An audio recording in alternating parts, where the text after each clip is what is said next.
Pues gracias a Dios que podemos estar juntos de esta manera. Y por la presencia de cada uno de ustedes, deseo la bendición de Dios.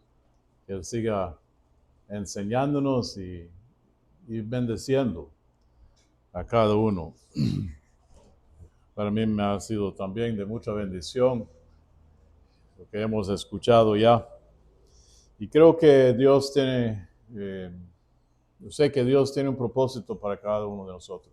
Cada uno venimos con diferentes necesidades, diferentes situaciones en que nos encontramos, diferentes pruebas que estamos enfrentando. Y hoy no estamos aquí yo tratando de dirigirme a cada una de esas situaciones y cada una de las pruebas que están enfrentando. Pero el Espíritu Santo sí. Y su intención, su propósito es suplir esa necesidad que cada uno tenemos.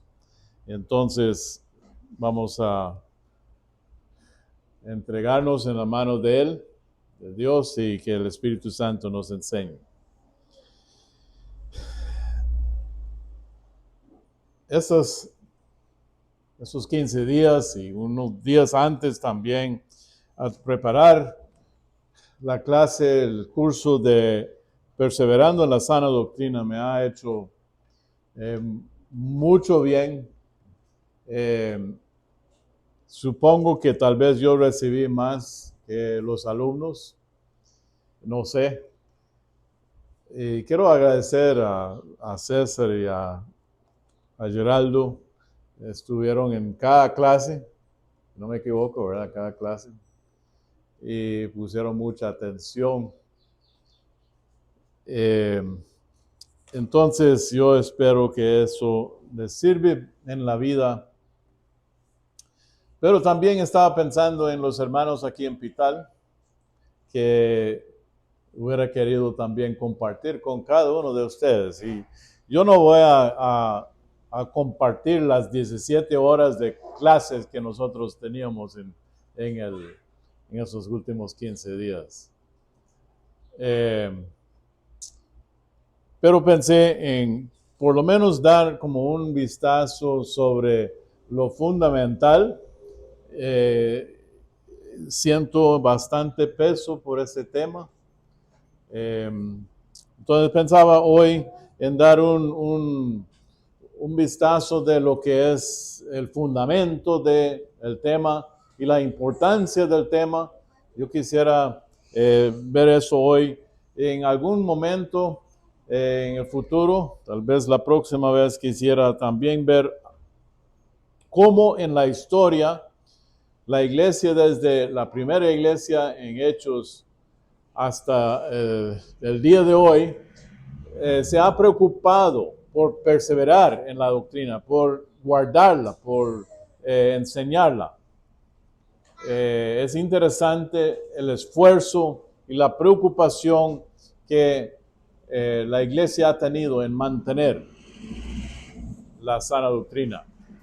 Queremos ver qué es la sana doctrina, queremos ver qué es lo que nos toca a nosotros, qué es lo que la Biblia enseña. Como dije, un pequeño vistazo del gran tema. Como dije, yo siento un gran peso y preocupación por ese tema, la importancia de perseverar en la sana doctrina. La Biblia nos enseña la importancia de la sana doctrina. Y en aquel entonces, hace más de 2000 años, cuando fue escrito, había una preocupación por la sana doctrina, para perseverar, para mantenerlo y seguir en la sana doctrina. Pero hoy todavía eso es vigente, hoy es importante, la misma preocupación debe ser nuestra y tal vez aún más en el mundo en que estamos y las los retos que estamos enfrentando, las influencias que la iglesia enfrenta hoy. Vamos a ir a 2 de Timoteo capítulo 4 para empezar. 2 de Timoteo capítulo 4. La Biblia, especialmente Pablo en sus epístolas, y especialmente a las epístolas a Timoteo y a Tito, habla mucho de este tema. 2 de Timoteo 4. Quiero ver los primeros 5 versículos para empezar.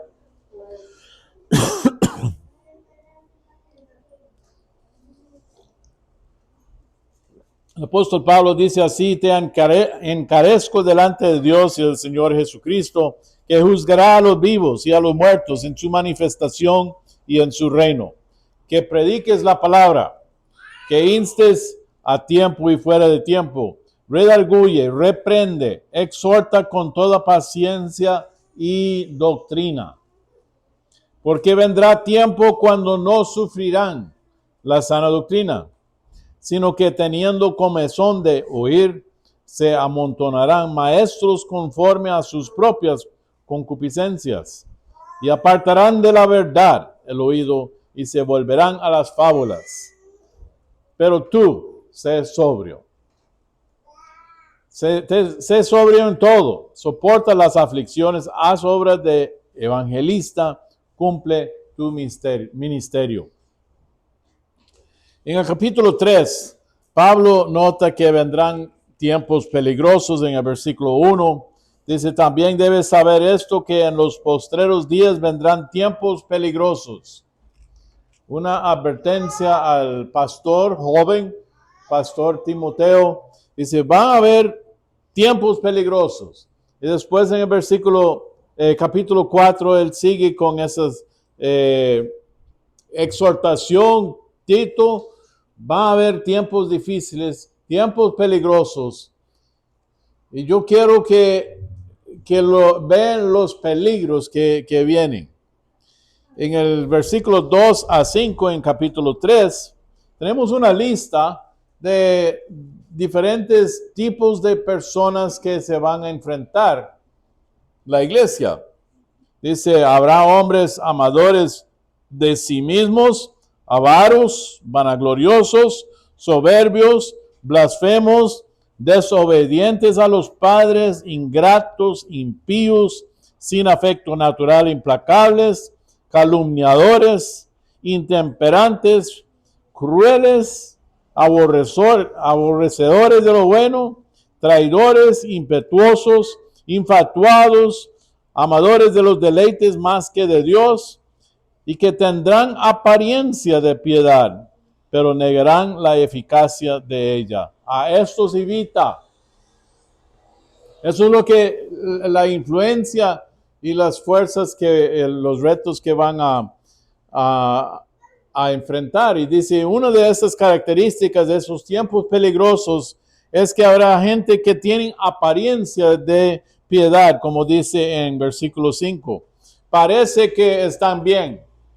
Parece ser espirituales, religiosos, pero hay algo que no tienen, y eso es la vida. Tienen como una apariencia, pero por dentro no están viviendo, no tienen la vida, no tienen el corazón entregado a Dios.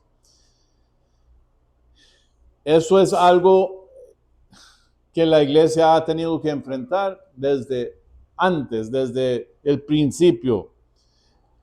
Y todas esas cosas, tal vez algunas cosas de esta lista son más evidentes, más abierto.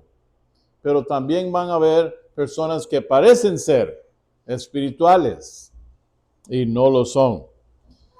En el capítulo 4, versículo 10, estoy brincando de un lado a otro. Pablo dice a Timoteo, pero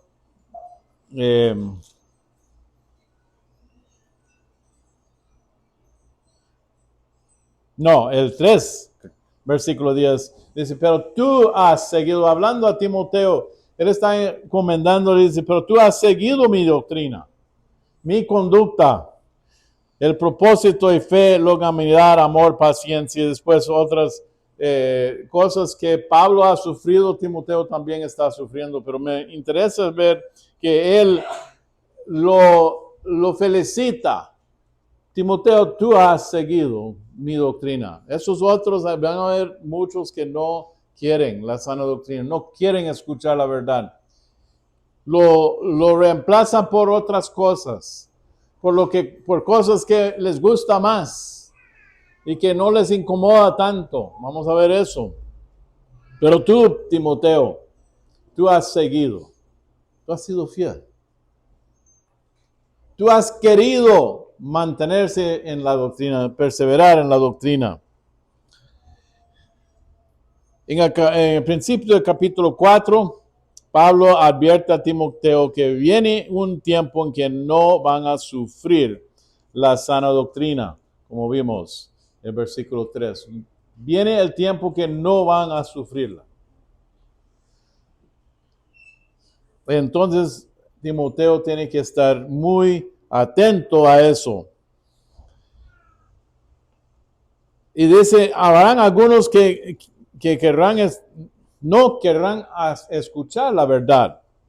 Y eso es un problema que todavía enfrentamos hoy en día, ¿verdad? La verdad a veces incomoda. La verdad a veces nos hace sentir, sí, incómodos y tenemos que o hacer cambios o ignorar aquello. Y Pablo dice que van a haber personas que no quieren ya escuchar la verdad. Versículo 3, ellos tienen como, dicen un comezón de oír. Eso no es algo que usamos muy a menudo, que es tener comezón de oír. Sigue explicando que ellos quieren buscar a maestros que les gusta más y que no los incomoda tanto. Entonces, dice, en lugar de, ya no quieren sufrir la sana doctrina, es decir, no quieren seguir, no quieren aceptar, no quieren continuar en lo que han sido enseñado, siempre. Sino, buscan algo más fácil o algo que les guste más, algo que tal vez no les incomoda. Eso es algo que enfrentamos bastante hoy en día, ¿verdad? Y hoy hay tanta oportunidad, tanta facilidad de escuchar a otros maestros que tal vez no ponen tanta importancia, tanta énfasis en la obediencia, en seguir la palabra de Dios, en seguir las enseñanzas de Jesús y vivir las enseñanzas de Jesús. Buscan otros, algo más fácil, un camino que no parece tan difícil. Buscan personas que dicen lo que les cae bien, lo que quieren escuchar. En luz de las amenazas contra la verdad, Pablo le dice a Timoteo que él debe persistir en lo que aprendió. En capítulo 3, ahora versículo 14. Dice Pablo a Timoteo, pero tú persiste en lo que has aprendido y te persuadiste sabiendo de quién has aprendido. Y aquí estamos hablando, y vamos a verlo más adelante, pero recuerdan, aquí está hablando de enseñanza. Y enseñanza es doctrina. Me estoy adelantando. Pero doctrina es enseñanza. Y enseñanza es algo que aprendemos. Entonces, Pablo está diciendo, tú persiste en en la doctrina que has aprendido, que le han te enseñaron, te persuadiste. Porque recuerda dónde lo aprendió, dónde lo recibió, que desde la niñez has sabido las sagradas escrituras, primeramente la base, la enseñanza básica, la doctrina básica, de donde toda doctrina debe ser, que debe salir, son las sagradas escrituras. Es decir, usted empezó con las sagradas escrituras que fue enseñado por su mamá y su abuela, ¿verdad? Tú has sabido las sagradas escrituras, las cuales te pueden hacer sabio para la salvación por la fe que es en Cristo Jesús. Después habla de esas escrituras, dice que la escritura, toda la escritura ha sido inspirada por Dios. Y eso es algo que a mí me fascina cuando pude saber que esta palabra inspirada por Dios es nada más, no está hablando de nada más. Nosotros hablamos de una inspiración que tuve, ¿verdad? Un pensamiento que me llegó. Pensamos que algo brillante, algo muy bonito, un pensamiento muy, muy bonito, una idea muy buena. Y hablamos de una inspiración que recibimos. Pero la inspiración de la palabra de Dios, las escrituras, es algo muy diferente. Esa palabra significa como, da a entender algo como respiración. Lo que Dios respiró.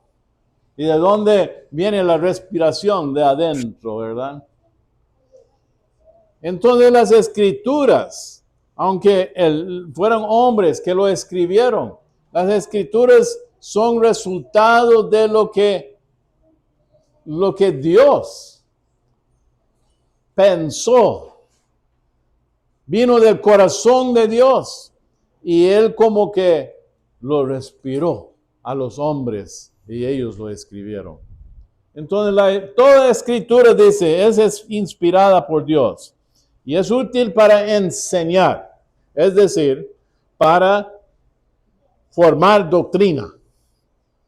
Es la misma palabra. Y para redarguir, para corregir, para instruir en justicia, a fin de que el hombre de Dios sea perfecto, perfecto, enteramente preparada para toda buena obra. Entonces, él está diciendo que la Biblia, las escrituras son la base, son las mismas palabras de Dios, fueron inspirados por Dios y esas son las que hoy usamos para basarnos, para formar doctrina. Esos tiene que ser la base.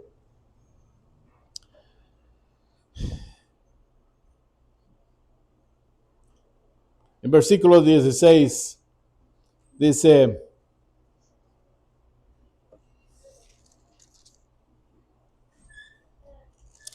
que toda la escritura es para eso, para formar nuestra doctrina. Es de suma importancia entonces para la supervivencia en la iglesia, la sana doctrina, la doctrina que viene de la palabra de Dios, que Dios mismo nos enseñó y nos dejó aquí. Así que es de suma importancia pelear por la fe y contender por la fe, como dijo Judas en su carta.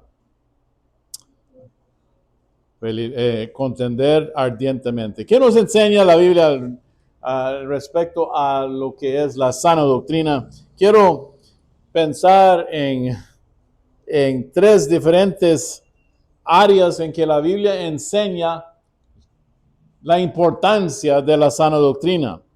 Primero, la Biblia enseña, y estas epístolas en especial, enseñan la importancia de que los pastores enseñan la sana doctrina. Que tengan cuidado de lo que enseñan, que sea la sana doctrina.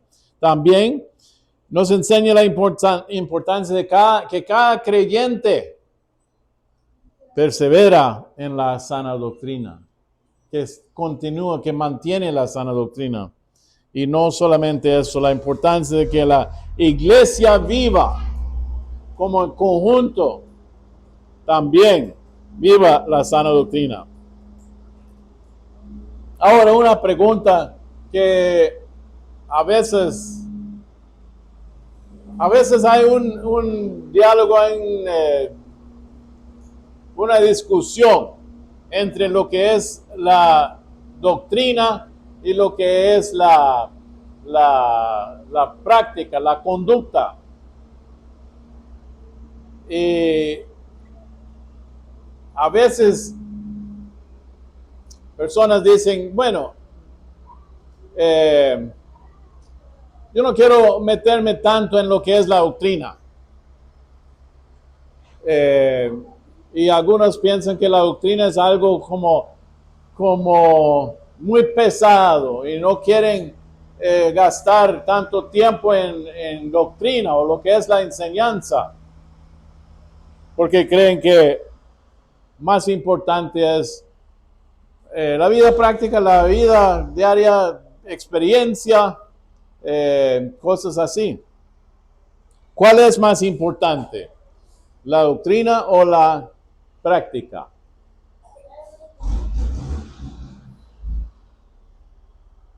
Usted sabe que se puede tener una doctrina muy sana y buena y no vivirla. Y yo he visto tal vez en algunas iglesias donde yo pienso, bueno, ya se han apartado bastante de lo que antes creían. Y lo digo por la apariencia, que lo que yo veo, ¿verdad? Es lo que ellos están viviendo. Pero cuando uno lee su confesión de fe, su doctrina, es prácticamente igual, prácticamente lo mismo que nosotros tenemos. Entonces, es posible tener una buena doctrina. Nosotros podemos tener una buena confesión de fe, pero si no la vivimos, ¿qué valor tiene? Por otro lado,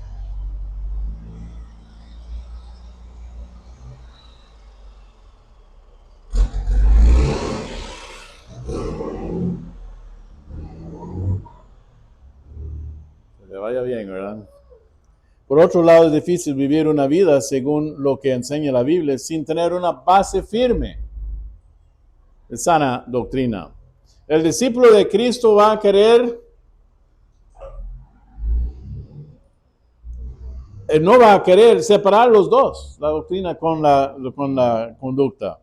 Él quiere saber y entender bien la doctrina y procurar de la mejor manera ver cómo puede ponerlo por obra.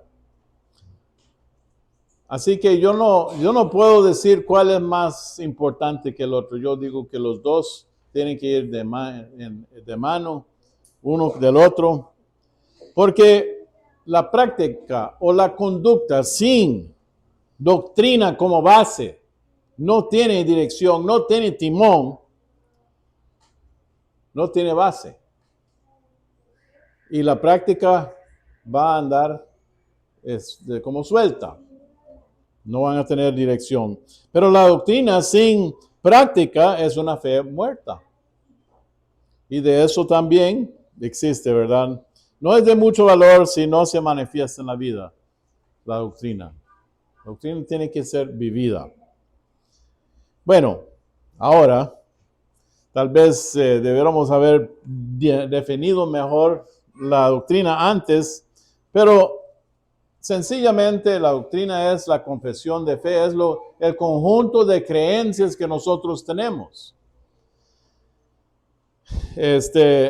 Me gustó mucho el mensaje que Randall dio hace unas semanas sobre Hebreos 4, versículo 14, cuando habló de nuestra profesión o nuestra confesión.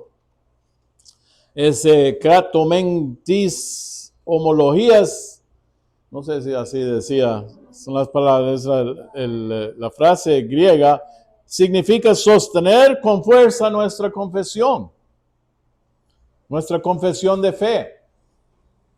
Agarrarse fuertemente de lo que cree y hasta profesarlo públicamente. Y a veces eso implicaba una declaración pública que les ponía en peligro aún de su vida.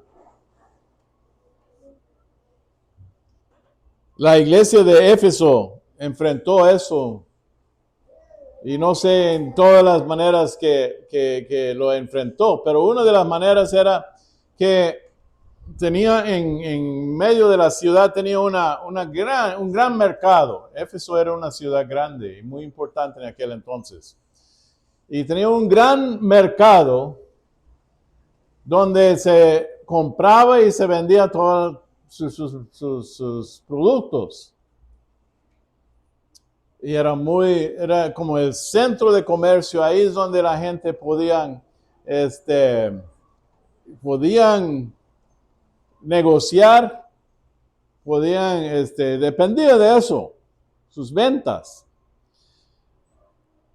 Y Éfeso era conocido como una ciudad de dioses, era muy apegado a dioses. Entonces, para poder, el mercado era grande y abierto, pero para entrar en el mercado y para vender o comprar en el mercado, en la entrada había un pequeño altar y un pequeño fuego ardiendo ahí en el altar.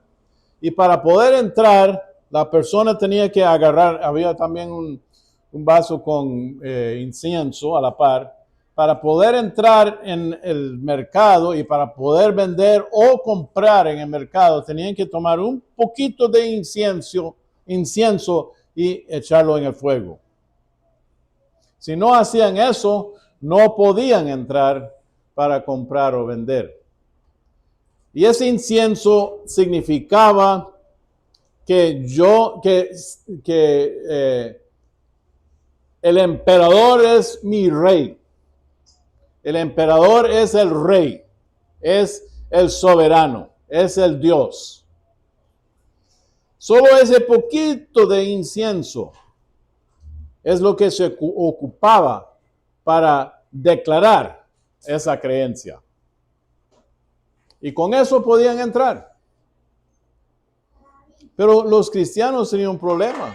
Ellos tenían otro Señor, otro Rey, y no podían compartir los dos. Entonces, para echar un poquito de incienso en el fuego, era negar al Rey del cielo, a Dios. Tenía que tomar una decisión. Y en cierta forma era público. Y tal vez hubieran tratado de hacerlo de escondido para que nadie lo vea. Pero no. Dios lo iba a ver. Y ellos sabían que tenían que declarar públicamente: nosotros no somos de aquellos que tienen como César, el rey, o Nerón, el rey de nuestra vida. Les causó mucha persecución, mucho problema, mucha dificultad. Entonces, ellos tenían que agarrarse fuertemente de lo que creían para que no tuviera, para no hacer lo que hacían todos los demás y proclamar ser parte de otro reino. Entonces, doctrina es sencillamente enseñanza, un conjunto de enseñanzas. El Sermón del Monte es la doctrina que Jesús estableció para el reino, el nuevo reino, el reino de Dios. Eran enseñanzas que eran como el fundamento y la base para el nuevo reino. Es una serie de enseñanzas, es el marco de la ley de Cristo, las enseñanzas. Pudiéramos decir que esa es la constitución del reino de Dios, las enseñanzas de Jesús. Entonces, podemos decir que la doctrina, la sana doctrina que estamos hablando es el conjunto de enseñanzas de la palabra de Dios, empezando con lo que Jesús enseñó, después lo que los apóstoles enseñaron. Esa es la base para nuestra creencia y es la base para la sana doctrina. Cuando nos desviamos de esa base, entonces ya no estamos permaneciendo en la sana doctrina. Cuando nos desviamos de un lado a otro, ya no estamos manteniendo eso. La verdad es que todos tenemos doctrina. Todos tenemos un conjunto de creencias en nuestra vida. La pregunta es si son sanos o no. Pero el mundano tiene ciertas creencias en su vida. Tiene unas doctrinas, podemos decir. Pero lo importante es que sean sanas y que sean según la palabra de Dios. Como dije antes, hay personas que tienen una idea en cuanto a la palabra doctrina o enseñanza. Quieren oír, cerrar los oídos cuando se oye hablar de doctrina.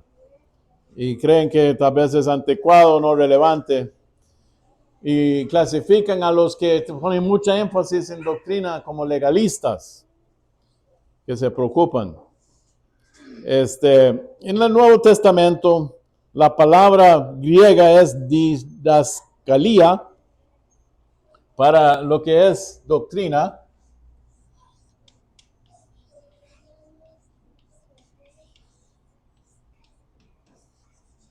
Creo que es así. Y tiene un rango grande en que se usa esa palabra. Yo quiero nada más ver unos versículos. El apóstol Pablo aclara que la sana doctrina incluye la enseñanza para toda la iglesia, desde arriba hasta abajo, de cómo debemos vivir. La sana doctrina es lo que dicta de la manera que debemos vivir. Debemos vivir de acuerdo a esa enseñanza. Pablo dice en Tito, capítulo 2, versículo 11 y 12, porque la gracia de Dios se ha manifestado para salvación a todos los hombres, enseñándonos que, renunciando a la impiedad y a los deseos mundanos, vivamos en este siglo sobria, justa y piadosamente. Él dice que la gracia de Dios misma nos enseña. Y no nos enseña como dice en Pablo a Timoteo, que algunos están tomando la gracia de Dios, están trastornándolo, están usándolo como licencia, como libertad. Dice, la gracia de Dios nos enseña la verdad de la gracia de Dios es que eso nos enseña de vivir una vida santa, de rechazar lo que es la impiedad y los deseos mundanos. Pablo dice en el versículo 15 de Tito 2, esto habla, exhorta y reprende con toda autoridad. Diciéndolo a Tito, Tito, preocúpase por la sana doctrina, por lo que tú enseñas. Enseña con autoridad. La Biblia, todo es un libro de enseñanzas. Las enseñanzas del Nuevo Testamento, impartido por Jesús y los apóstoles, constituyen manual de la vida para el cristiano. Ahora, como es la base, toda la palabra de Dios es la base, vamos a ver unos versículos que nos habla de eso. Romanos 15, versículo 4, Pablo dice aquí, porque las cosas que se escribieron antes, ¿qué eran las cosas que se escribieron antes? Los profetas, el Antiguo Testamento, dice, se escribieron a fin de que por la paciencia y la consolación de las Escrituras tengamos esperanza. Fueron escritos, esa enseñanza, esa doctrina que fue escrito antes era para nuestra enseñanza. Pablo dice también que es en Efesios, creo que es, que nos habla de, puedo encontrarlo, otra vez lo vamos a ver más adelante, que la doctrina, la enseñanza está basada sobre los profetas y después de Jesús y lo que enseñó Jesús y después los apóstoles. Esa es la base de nuestra creencia.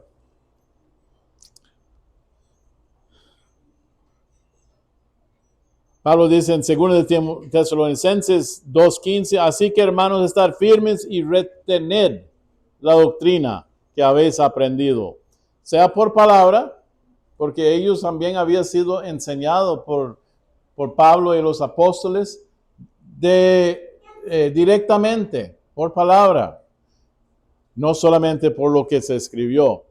Retenerlo, preservar, es la palabra para la iglesia.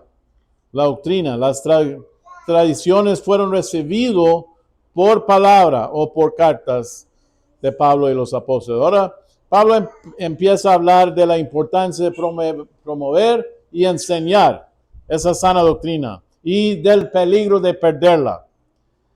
Efesios 4:14 dice, para que ya no seamos niños fluctuantes, llevados por doquiera de todo viento de doctrina. Hay mucho que se oye. Hay mucho que trata de convencernos, influirnos. Dice, tengan cuidado. No dejen que sea movido de la sana doctrina. Porque hay peligro de ser llevado como un barco en el viento, sin anclas, por esas doctrinas erróneas. Pero el enemigo está con la intención de engañarnos. Eso lo vemos en el libro de Judas después. Dice que en 1 Timoteo 1:10, la ley fue dada para los fornicarios, para los sodomitas, para los secuestradores, para los mentirosos y perjurios, y para cuantos se oponga a la sana doctrina, aún desde antes. Un esfuerzo contra el peligro o contra los que se oponían a la sana doctrina. Pablo está hablando a Timoteo luego y le encarga en 18 y 19 de este mismo capítulo, creo, este mandamiento, esta comisión, hijo Timoteo, te encargo, para que conforme a las profecías que se hicieron antes en cuanto a ti, militas por ella la buena milicia, manteniendo la fe y buena conciencia. Después, en 1 Timoteo 4:6, si esto enseñas a los hermanos, será buen ministro de Jesucristo, nutrido con las palabras de la fe y de la buena doctrina que has seguido. Lo que constituye un buen ministro de Jesús, entonces, promover, enseñar, nutrir la fe, la buena doctrina. Pablo sigue diciendo en versículo 13 de 1 Timoteo 4, entre tanto que voy, ocúpate en la lectura, la exhortación y la enseñanza, la doctrina. En 4:16, ten cuidado de ti mismo y de la doctrina. Persiste en ello. Porque él reconoce que aún lo importante era que Timoteo mismo sea fundado en la sana doctrina, que él no se desvía en ninguna manera y después lo enseña.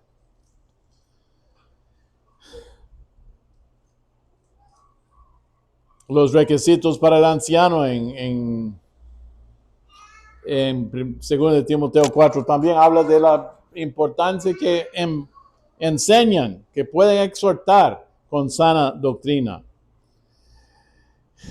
Bueno, hay muchos versículos que hablan de la importancia de permanecer, de mantenerse en la sana doctrina. Y creo que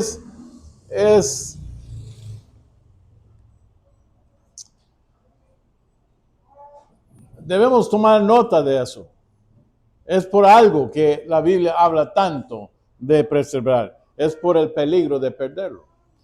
Después en el libro de Judas, hace poco estamos viendo ese libro en la escuela dominical de los varones y me impactó y me inspiró ver la manera que Judas enfrentó ese peligro. Era prácticamente toda la carta era para que no pierdan la fe, para que no pierdan la sana doctrina, contender ardientemente por la fe. Y no vamos a tener tiempo de meternos mucho en ese libro. Pero Pablo dice que nos da a entender casi que cuando él empieza, si quieren buscar el libro de Judas, parece que Judas iba a escribir o quería escribir a ellos sobre su común salvación, de lo que ellos experimentaron en común. Eso es lo que hubiera querido decir, hablar, pero vio la necesidad de hablar sobre lo que está pasando en la iglesia, en las iglesias, y que deben poner todo esfuerzo para contender por la fe. Después él expone los peligros que la iglesia estaba enfrentando. Hombres que se levantaron en contra de la sana doctrina, estaban enseñando otras cosas. ¿Por qué estaba tan preocupado él?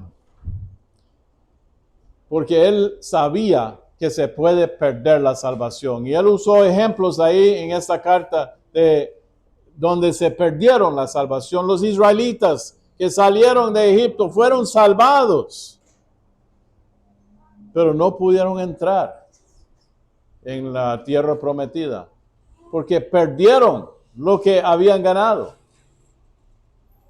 Después habla de Sodoma y Gomorra, también los ángeles caídos pesaron bien, pero no entraron.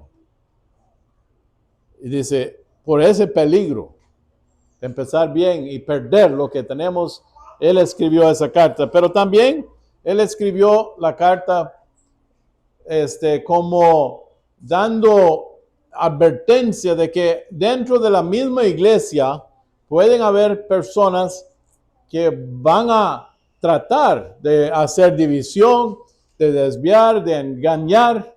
Entonces tengan cuidado, no solamente las presiones vienen de afuera, sino también de adentro. Y yo estaba pensando en eso. Yo creo que es importante que nosotros no empezamos a echar ojo a ver quién entre nosotros son esos, ¿verdad? Porque sinceramente yo tengo la confianza que ninguno aquí. Pero pensemos más en algo más amplio en nuestras iglesias o en las personas que nos pueden influir. Personas que se dicen ser cristianos, pero tal vez predican otro evangelio. Personas que quieren dividir la iglesia. Esos son lo que Judas dice, que tengan cuidado con esas personas. No permiten que ellos les influyan. Y yo creo que hoy tenemos la posibilidad, tenemos las amenazas de muchos lados. Personas que nos tal vez ofrecen otra alternativa, ofrecen una manera diferente de hacer las cosas, una manera nueva, dicen, de hacer las cosas, una manera mejor y no tan anticuado. Tengan cuidado, porque Satanás tiene su manera de destruirnos, de movernos de la sana doctrina. Hay muchas influencias también hoy por la tecnología que tenemos. El Internet ofrece toda clase de enseñanza. Mucha gente y predicadores, ¿verdad? Buenos predicadores que parecen ser muy impresionantes. Pero tiene un mensaje sano. Tiene la doctrina sana o están metiendo ahí granos de engaño. Pienso también en hay muchas personas que hoy en día empiezan a predicar o a hablar en por sus propios medios, ¿verdad? Los podcasts, todo ese, cualquier persona puede empezar a predicar. Y mucha gente como que, bueno, si lo oyen por internet, si Google lo dice, tiene que ser cierto.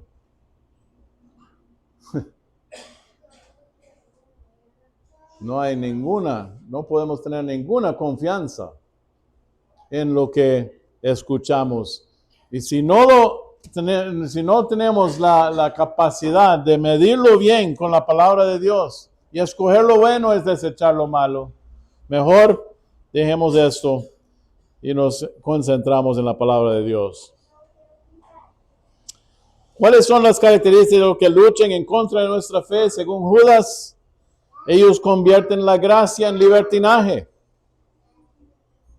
Como dije antes,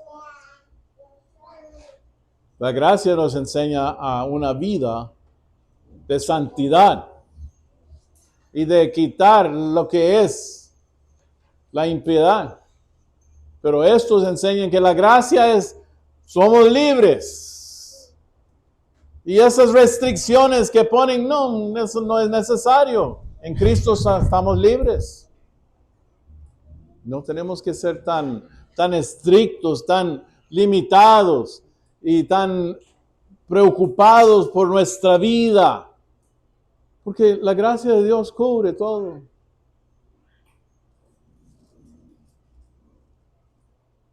Convirtiendo la gracia en libertinaje.